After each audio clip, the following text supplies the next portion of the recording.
آج جو حالات ہیں، جب کبھی کوئی چیز لٹ جائے تو سارے لوگ سڑکوں پر آ جائیں گے یا پھر کسی نشستگاہ پر بیٹھ کر کے رات بھر میٹنگ کر کے چلے جائیں گے۔ یہ حادثے ہونے کے بعد کے جو حالات ہیں، یہ وہی چیزیں درشا رہی ہیں کہ قوت فکر و عمل فنا ہو گئی ہے۔ قیادت ہمارے ہاں مفقود ہے، کسی ایک قائد کے تحت کوئی ساری قوم آنا نہیں چاہتی۔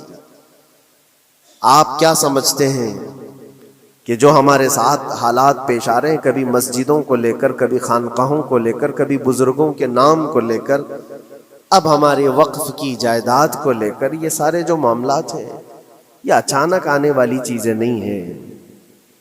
بھانپ لیا گیا ہے تمہاری پوری طبیعت کو، تمہارے مزاج کو، کہ فکر و عمل کی قوت ان کی ختم ہو چکی ہے۔ ان کو دو چند چیزوں میں ہی راضی کیا جا سکتا ہے۔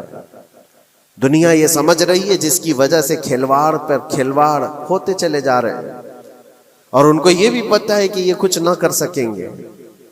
میرے عزیزو، آپ نا امید اور مایوس نہ ہو کہ ہم سے کچھ نہیں ہوگا۔ اللہ کریم چاہے تو ایک بندے سے بھی پوری دھرتی پر زلزلہ لا سکتا ہے۔ اللہ کریم کی ذات پر یقین اور توکل رکھو۔ سرکار غریب نواز ہندوستان آئے تھے تو بہت بڑی فوج لے کر نہیں آئے تھے، اللہ کی ذات پر بھروسہ کر کے آئے تھے، اور 90 لاکھ لوگوں کے دلوں میں چراغ اسلام جلا دیا تھا۔ وہ یقین اور توکل کے ساتھ آئے تھے۔ آج لوگوں کے دلوں کے اندر جو مایوسی اور نا امیدی ڈالی جا رہی ہے کہ کچھ ہوگا نہیں، ابھی کچھ کرنے سے کچھ نہیں ہوگا، یہ نا امیدی اور مایوسی تمہاری طبیعت میں کیوں آئی؟ کیا تمہارا رب تبارک و تعالیٰ کی ذات پر یقین کمزور ہو گیا؟ اگر یہ اس طرح کی بیماری آئی ہے تو پھر بدر پڑھ لینا۔ جب رسول پاک صلی اللہ علیہ وسلم کے ساتھ وہ صحابہ جا رہے تھے، ان کو اچھی طرح پتا تھا کہ سامنے آنے والی فوج کتنی طاقت لے کر آ رہی ہے۔ 1000 لوگ آ رہے ہیں، ہاتھی گھوڑے ان کے پاس، ہتھیار اور اسباب ان کے پاس ہیں، کھانے پینے کی مزے کی ساری چیزیں لے کر کے آ رہے تھے مکہ والے، اور ادھر صحابہ ننگے پیر ہیں۔ 313 کے پاس 4 گھوڑے ہیں، پیدل چلے آ رہے ہیں، چھاؤں لینے کے لیے کوئی جگہ تک نہیں ہے ان کے پاس۔ ایک کھجور کسی کے پاس ہو تو 10 لوگ اس پر اکتفا کر لیں۔ فاقے پر فاقہ کرنے والے وہ صحابہ، لیکن انہوں نے یہ نہیں کہا کہ اللہ کے نبی صلی اللہ تعالیٰ علیہ وسلم سے کہ ہمارے پاس اسباب کی کمی ہے، ہتھیار کی کمی ہے، کچھ نہیں، ہمارے پاس سواری نہیں ہے۔ بغیر سواری کے 180 کلومیٹر مدینے سے چل کر کے وہ بدر پہنچے تھے، بدر تک پہنچے تھے، اور اس وقت اپنی ساری محنتیں، اپنی ساری قوتیں انہوں نے زمین پر لا کر رکھ دی۔ پھر بدر کے میدان میں جب پہنچے تب اللہ کریم کی بارگاہ میں دعا کیا تھا میرے مصطفیٰ نے، اے اللہ، اگر اس نہتی قوم کو تو نے فتح نہیں دی تو پھر قیامت تک اس روئے زمین پر سجدہ کرنے والا کوئی نہیں ہوگا۔ یہ محبوبانہ انداز تھا میرے مصطفیٰ کا۔ وہ دعا مدینے میں بیٹھ کر کے بھی تو کر سکتے تھے۔ 180 کلومیٹر دور اتنی مصیبت میں دھوپ میں چل کر کے جانے کی کیا بات تھی؟ ننگے پیر صحابہ گئے ہیں، فاقے پر فاقہ کیے ہوئے، وہ مدینے میں بیٹھ کر دعا کرتے تو کیا رحمت للعالمین کی دعا قبول نہیں ہوتی؟ لیکن مصطفیٰ کریم صلی اللہ علیہ وسلم نے یہ مزاج دیا ہے، پہلے فکر و عمل میدان میں لاؤ، پھر دعا کرو، اللہ کی مدد آتی ہے۔ یہاں ہم بیٹھ کر کے یہیں سے دعا کرتے ہیں، کچھ کرنا نہیں ہے، بدلنا نہیں ہے، اور فکر و عمل کو لانا نہیں ہے، تو پھر صرف یہاں بیٹھ کر کے دعا کرنا، یہ تو میرے عزیزوں عورتوں کو اس سے ذمہ داری دی گئی ہے کہ تم میدان عمل میں آ نہیں سکتی، تم اپنے گھروں سے دعا کرو اپنے بھائیوں کے لیے، لیکن یہ کام تو اب سارے مردوں نے بھی لے لیا ہے۔ بہرحال قوت فکر و عمل پہلے فنا ہو جاتی ہے جب کسی قوم کی شوکت پہ زوال آتا ہے۔ آج یہ جو سارے معاملات ہم دیکھ رہے ہیں، اس کی ایک خاص وجہ میں آپ کو بتانا چاہتا ہوں۔ آج سے تقریباً 8-9 سال پہلے میرا ایک بیان بھی ریکارڈ موجود ہے، کافی دنوں تک وہ چلتا رہا، میری اپنی بات نہیں تھی۔ سراج الامہ امام غزالی رحمت اللہ تعالی علیہ، انہوں نے لکھا تھا کہ امت پر اگر ایک ایسا وقت آ جائے جب ان کے سامنے ان کے نبی کو گالیاں دی جا رہی ہیں، اور امت کچھ نہ کرے تو پھر وہ انتظار کرے کہ عنقریب وہ وقت بھی ان کے اوپر آنے والا ہے جب ان کی ماؤں بیٹیوں اور سب عزتوں کو بازار میں نیلام کیا جائے گا اور یہ کچھ نہیں کر سکے. وہ دن آ جائیں گے. بیسک وجہ وہاں سے شروع ہوئی کہ لوگ اپنے عیش و عشرت میں کچھ کمی نہ کر سکے. بارگاہ مصطفیٰ صلی اللہ علیہ وسلم کی گستاخیاں کھلے عام ہوتی رہیں اور اس پر ہم لوگ جس طرح کے حالات دیکھتے رہے. بہت سارے لوگ تو مجھ کو یہ کہتے تھے، مجھ سے یہ کہتے تھے کیا ضرورت ہے آپ کو بولنے کی، حالات دیکھ نہیں رہے آپ؟ ظالمو، تم کو اگر کوئی چھوٹی سی ماں کی گالی دے دے تو تم بپھر جاتے ہو اور اس کے اوپر آسمان توڑنے کی بات کرتے ہو. اور ہم اپنے نبی پاک صلی اللہ علیہ وسلم سے کروڑوں ماؤں سے زیادہ محبت کرتے ہیں. اس رسول پاک صلی اللہ تعالی علیہ وسلم پر کوئی بھونکتا رہے اور اس کا جواب نہ دو، تم یہ کہتے ہو مصلحت ہے، حالات ایسے ہیں. تو پھر اپنا یہ لباس بدل دینا چاہیے، اپنا نام بدل دینا چاہیے. پھر اس دائرہ اسلام میں رہ کر کے مطلب کیا ہے؟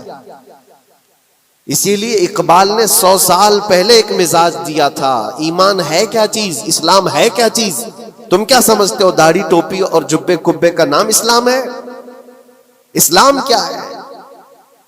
اقبال نے کہا تھا کہ بارگاہ مصطفیٰ صلی اللہ تعالی علیہ وسلم کے قدموں تک اپنے آپ کو پہنچا دو، یہی دین ہے، یہی دین ہے.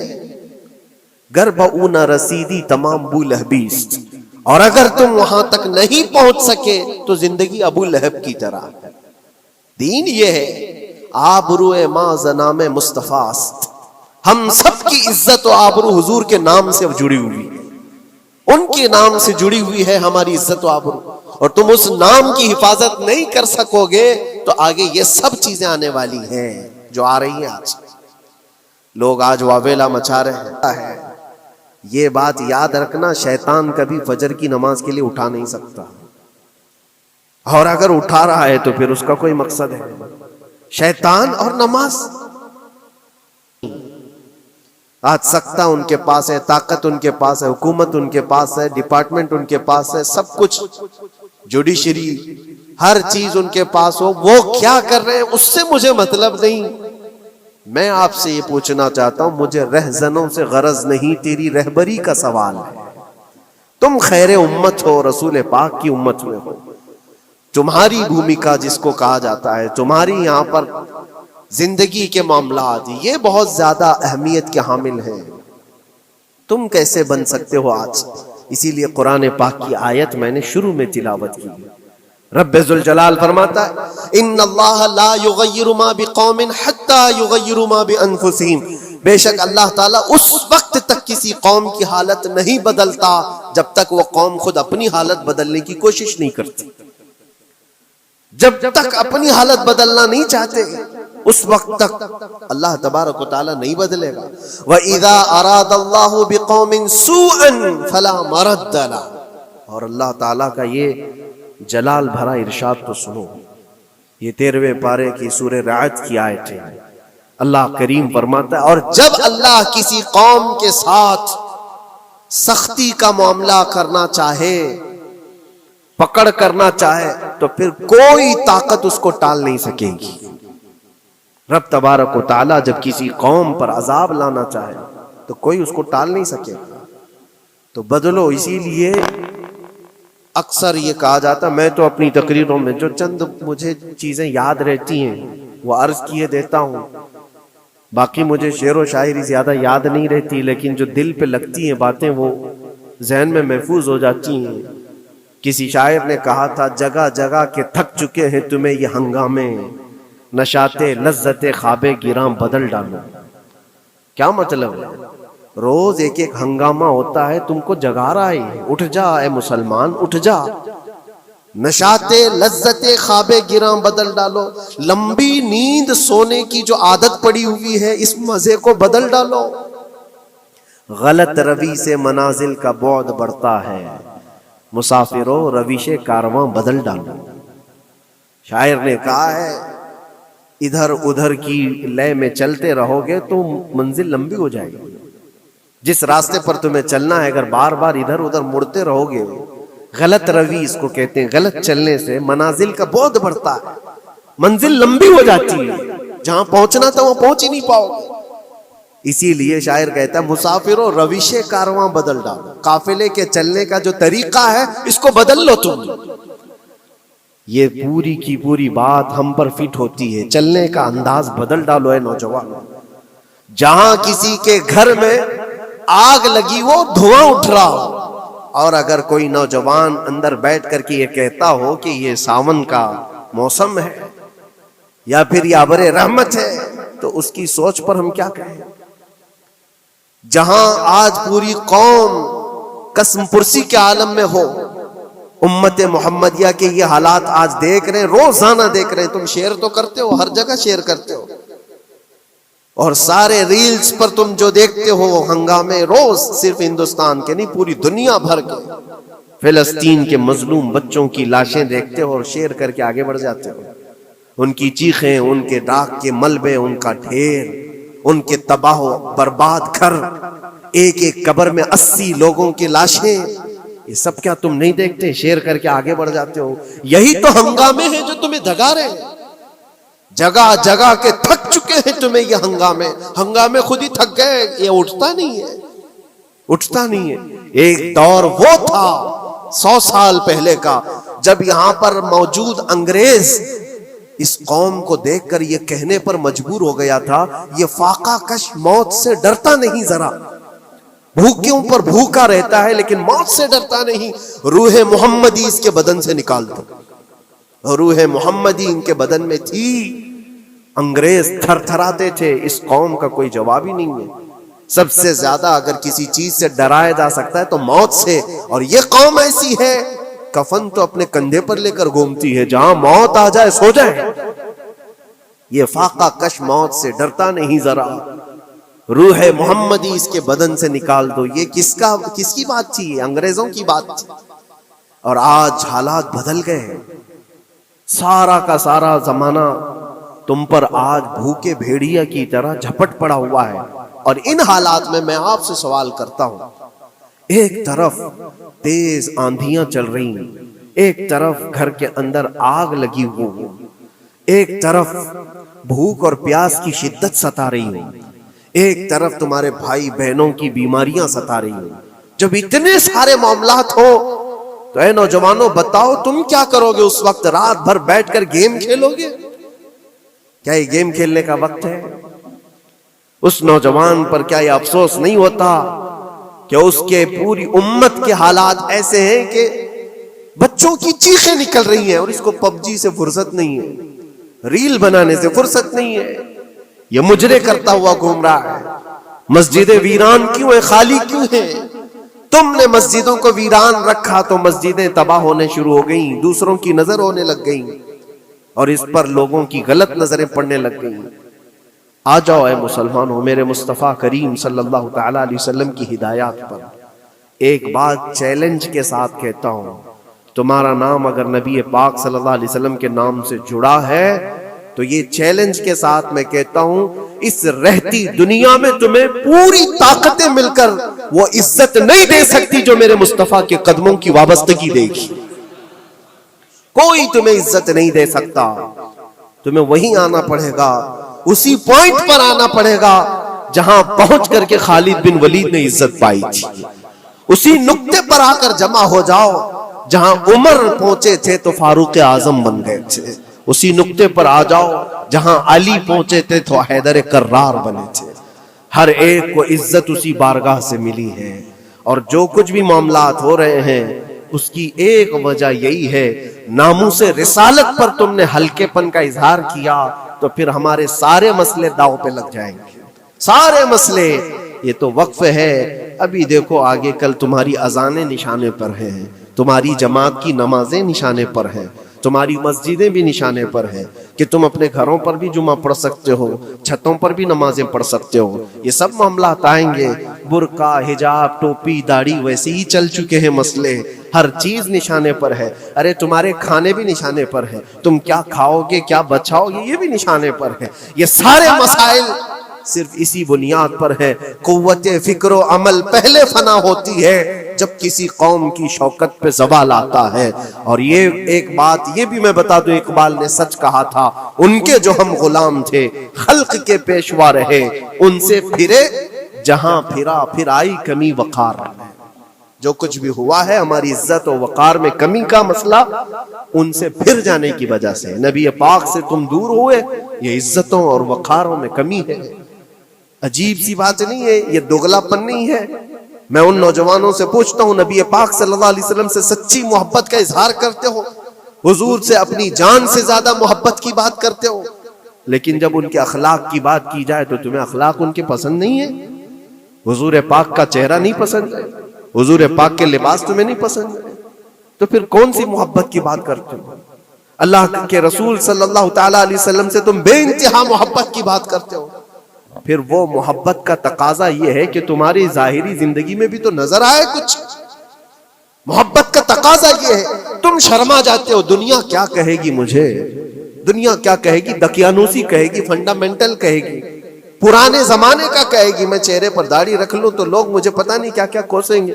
تم نے دنیا کے لیے اپنے آپ کو بدل لیا، یہ نہیں سوچا کہ یہ وہی دنیا ہے جو 4 دن کے بعد میری دوستی کو لات مارے گی اور 4 دن کے بعد مجھے قبر میں رکھ کر کے منو مٹی پر دبا دے گی. اور مجھے جانا تو ہے، پھر قبر میں منہ دکھانا ہے تو اسی مصطفیٰ کو دکھانا. جہاں یہ نہیں پہنچ سکتے وہاں رسول پاک ہوں گے. محشر کے میدان میں جہاں کوئی سہارا نہیں ہوگا، اس وقت رسول پاک تمہارا ہاتھ پکڑ رہے ہوں گے اور تم نے ان کا خیال نہیں کیا. آ جاؤ اسی نقطے پر، اسی پوائنٹ پر جہاں ہماری کامیابی مضمر ہے. میں صرف اور صرف اپنے بیانوں میں یہی چیز عرض کرنا چاہتا ہوں، صرف اتنا چاہتا ہوں اے نوجوانوں، جس کے نام سے تم آباد ہو اس نام کے ساتھ صحیح معنوں میں جڑ جاؤ، کیونکہ قرآن کا وعدہ ہے وَلَا تَهِنُوا وَلَا تَحْزَنُوا وَأَنْتُمُ الْأَعْلَوْنَ إِن كُنتُم مُؤْمِنِينَ. گھبراؤ مت، پریشان مت ہو، تم سب سے زیادہ بلند رہو گے. اگر اللہ نے فرمایا ہے تو یہ 100% حق ہے. اللہ نے فرمایا ہے تم سب سے زیادہ بلند رہو گے، لیکن آگے رب فرماتا ہے ان کنتم مؤمنین، اگر تم سچے ایمان والے ہو جاؤ. اور ایمان کس کو کہتے ہیں؟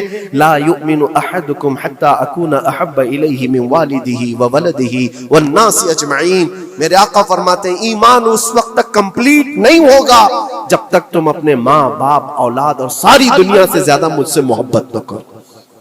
یہ ہے. اور اخیر میں یہی کہوں گا، ہر مسئلے کا حل، سارے تمام ایشوز کا خلاصہ، علاج ایک ہی چیز میں ہے کہ محمد سے وفا ہے.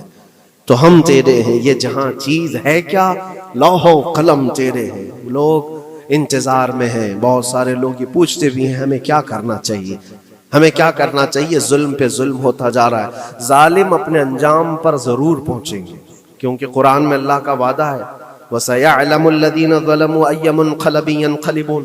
ان قریب ظالم یہ دیکھ لے گا کہ اللہ اس کو کس پلٹی پر پلٹائے گا، کس کھائی میں گرائے گا. اسے اندازہ بھی نہیں ہوگا، اس کے بنے ہوئے جالوں میں وہ خود پھنسے گا. ظالموں کی ایک لمبی تاریخ ہے اور ان کو بھی پڑھنا چاہیے جو آج ظلم کر رہے ہیں. لیکن تمہارا کردار کیا ہو، اس سلسلے میں جو ہمارے بچے یا نوجوان سوال کرتے ہیں کیا کرنا چاہیے. پہلے سب سے پہلی چیز میں یہ کہتا ہوں، جتنا کھو چکے، جتنی جا چکے ہیں اور جو اب برباد ہوا ہے، اس چیز پر منتھن کرنا، اس چیز پر بیٹھ کر میٹنگ کرنا، اس سے پہلے میں چاہتا ہوں کہ آگے ہونے والے نقصانات سے پہلے اپنے آپ کو بدل لو. آگے جو بڑے حادثات آنے والے ہیں، آگے جو بڑی آندھیاں آنے والی ہیں، اس سے پہلے اپنے دروازے ٹھیک کر لو، اپنی زندگیاں سدھار لو. جو ہو گیا ابھی، یہ نقصان تو بہت بڑا نقصان ہے امت کا. جو کچھ بھی ہوا ہے، مسجدیں، معبدیں، خانقاہیں، مزارات، اولیاء کی ذات، بزرگوں کے نام، قرآن، اسلام، دین، یہ ساری چیزوں پر جو حملے ہوئے، لیکن آگے چل کر کے تمہارے وجود پر سوال ہوگا، تمہاری نسلوں پر سوال ہوگا، تمہارے علم دین پر سوال، تمہاری محراب پر، تمہارے ممبر پر. کل کو دیکھنا یہ آزادی بھی ختم کر لی جائے گی، ممبر سے کوئی کھلے عام بول بھی نہیں سکے گا. یہ آج جو ہم بیان کر رہے ہیں، آگے چل کر کے دیکھنا یہ آوازیں بھی بند کر دی جائیں گی، یہ کھلے عام کوئی مولوی بول نہ سکے. جو ہم چاہیں وہی بولیں۔ میرے عزیزو، اس وقت کے ان حادثوں سے بچنے کے لیے میں کہتا ہوں ابھی اپنے آپ کو بدل لو، مسافروں روش کارواں بدل ڈالو، اٹھو وگرنہ حشر نہ ہوگا پھر کبھی، دوڑو کہ زمانہ چال اپنی چل گیا۔ اللہ کریم ہم سب کی قوت فکر و عمل پھر سے عطا فرما۔